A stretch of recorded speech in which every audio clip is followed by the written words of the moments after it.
حضرت ابراہیم علیہ السلام نے اللہ سے بیٹا مانگا، رب العالمین نے 86 سال کی عمر میں بیٹا عطا کر دیا۔ ابھی اپنے بیٹے حضرت اسماعیل کو حضرت ابراہیم نے جی بھر کر دیکھا نہیں ہے، ابھی معصوم بیٹے کو جی بھر کے پوسے نہیں دیے، ابھی جی بھر کے سینے سے نہیں لگایا۔ اللہ کریم نے فرمایا میرے پیارے پیغمبر اپنے بیٹے کو ویران جگہ پہ جا کے چھوڑاؤ۔ یہ نہیں کہا کیوں، یہاں تو سر تسلیم خم ہے جو مزاج یار میں آئے۔ 86 سال عمر حضرت ابراہیم علیہ السلام کی، اپنے معصوم بیٹے حضرت اسماعیل کو اٹھایا، حضرت حاجرہ اس کی اماں کو ساتھ لیا اور روانہ ہو گئے مکہ شریف کی طرف۔ خدا کا قافلہ جو مشتمل ہے 3 جانوں پر، معزز جن کو ہونا ہے زمین و آسمانوں پر، چلا جاتا ہے جو تپتے ہوئے صحرا کے سینے پر، جہاں دیتا ہے ترجیح موت کو انسان جینے پر۔ آج جہاں بیت اللہ شریف ہے حضرت ابراہیم علیہ السلام وہاں پہنچے، حضرت اسماعیل حضرت حاجرہ کے حوالے کیا، فرمانے لگے فی امان اللہ۔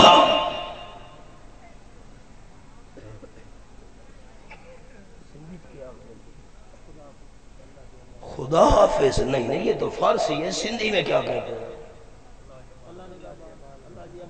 اللہ دی امان۔ ہاں اللہ دی امان، سندھی آپ سکھاتے نہیں، سندھی میں کیسے بیان کریں؟ اللہ دی امان، بیٹا حوالے کیا، اللہ دی امان۔ حضرت حاجرہ حیران ہو گئی، غیرت مند لوگوں کا علاقہ ہے اور میں بات غیرت کی کرنے لگا ہوں، جاگنا۔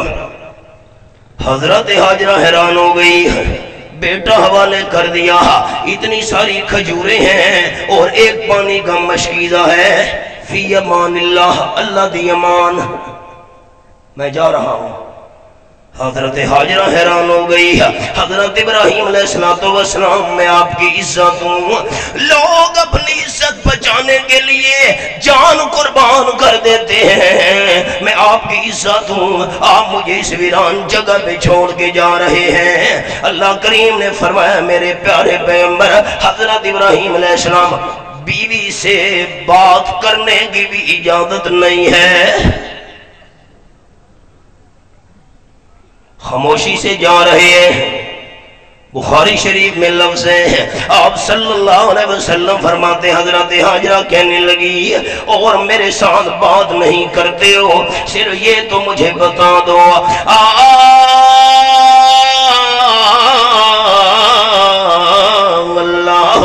ہمارا کا بحاظہ رواہ البخاری، چلو اتنی بات تو مجھے بتا دو، اپنی مرضی سے چھوڑ کر جا رہے ہو یا اللہ کا حکم ہے؟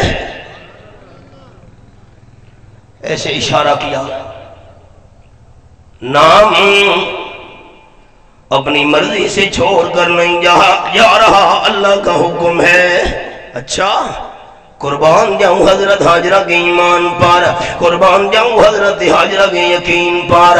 آپ صلی اللہ علیہ وسلم فرماتے حضرت حاجرہ نے جواب دیا، اللہ کے حکم سے مجھے چھوڑ کر جا رہے ہو، معصوم بچے کو چھوڑ کے جا رہے ہو، کھجور اور پانی دے کے جا رہے ہو، ہم اکیلے ہیں، اللہ کا حکم ہے تو پھر میرا ایمان و یقین بھی سن لیجئے۔ اِذَ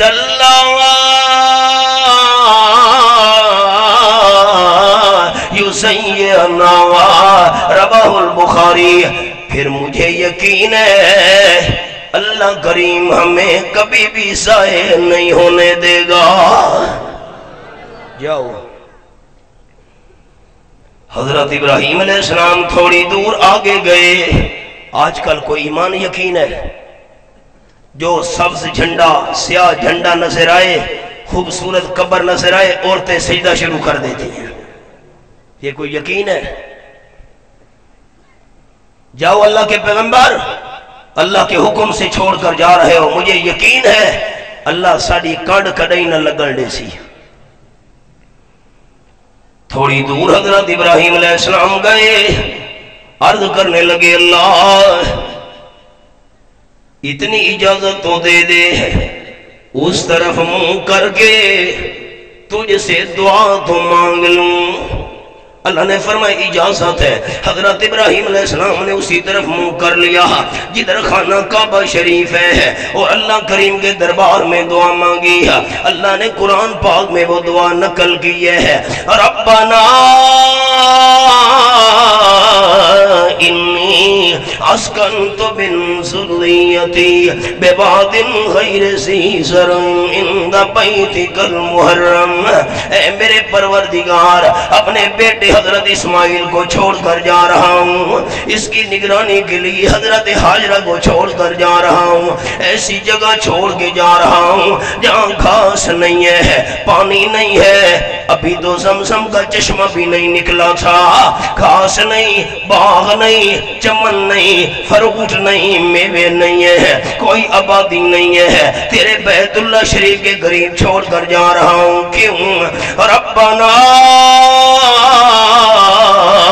لیقیم الصلاۃ، اس لیے چھوڑ کر جا رہا ہوں تاکہ یہ نماز کی پابندی کریں، تیرا کعبہ آباد رہے۔ دوستو اللہ کے گھر کی آبادی ہوتی ہے عبادت سے، نماز سے۔ اور اقبال نے کہا مسجد تو بنا دی شب بھر میں ایمان کی حرارت والوں نے، من اپنا پرانا پاپی ہے برسوں میں نمازی بن نہ سکا۔ حضرت ابراہیم علیہ السلام عرض کر رہے ہیں ربنا لیقیم الصلاۃ، اس لیے بیٹے کو چھوڑ کر جا رہا ہوں، اس کی اماں حضرت حاجرہ کو چھوڑ کر جا رہا ہوں، یہ نماز قائم کریں، تیرا کعبہ آباد رہے۔ آگے خیال حضرت ابراہیم علیہ السلام کہنے لگے اے میرے پروردگار فاجعل افئدۃ من الناس تہوی الیہم، لوگوں کے دلوں میں کعبے کا اور کعبے والوں کا پیار بھر دے، وارزقہم الثمرات، سبق آ گیا دل کے دروازے کھولنا۔ حضرت ابراہیم علیہ السلام دعا کر رہے ہیں اللہ مکہ شریف کے رہنے والوں کو میوے اور فروٹ عطا کر۔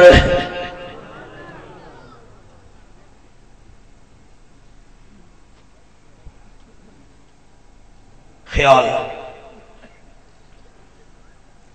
ابراہیم علیہ السلام مکہ والوں کے لیے فروٹ مانگ رہے ہیں، عجیب بات ہے، وہاں مانگ رہے ہیں جہاں پر پانی نہیں، ابھی تو زمزم نہیں نکلا تھا، کھیتی باڑی نہیں، باغ نہیں، چمن نہیں۔ میں نواب شاہ میں کیلے مانگوں نا تو بات ٹھیک ہے، کیلوں کا مرکز ہے، لاڑکانہ میں امرود مانگوں، زیتون مرکز ہے، لیکن مکہ شریف میں حضرت ابراہیم علیہ السلام میوے مانگ رہے ہیں، اللہ مکے والوں کو فروٹ اور میوے عطا کر دے، وہاں پانی نہیں ہے، باغ نہیں ہے، چمن نہیں ہے، گلستان نہیں ہے۔ عجیب بات، خیال کرنا حضرت ابراہیم علیہ السلام کی فرمائش بھی دیکھو، فروٹ مانگ رہے ہیں، جگہ بھی دیکھو کالے سیاہ پہاڑ ہیں وہاں پر۔ تقدیر مسکرا رہی تھی، تقدیر کہہ رہی تھی دعا مانگنے والے کی فرمائش کو نہیں دیکھنا، جگہ کو نہیں دیکھنا، دیکھنا یہ ہے کہ مانگنے والا کون ہے، دینے والا کون ہے۔ رب کعبہ کی قسم، پوری دنیا میں جو فروٹ اور میوہ نہ ملے وہ مکہ شریف کی منڈی میں ضرور ملتا ہے، اور اتنا بہترین اور لذیذ اپنے علاقے میں نہیں ہوتا جتنا مکہ شریف میں پہنچ کر وہ میوہ مزیدار بن جاتا ہے، کیونکہ پوری دنیا سے میوے وہاں جاتے ہیں۔ جب مکہ شریف کی حدود میں پہنچتے ہیں حضرت ابراہیم علیہ السلام کی دعا بھی ساتھ شامل ہو جاتی ہے۔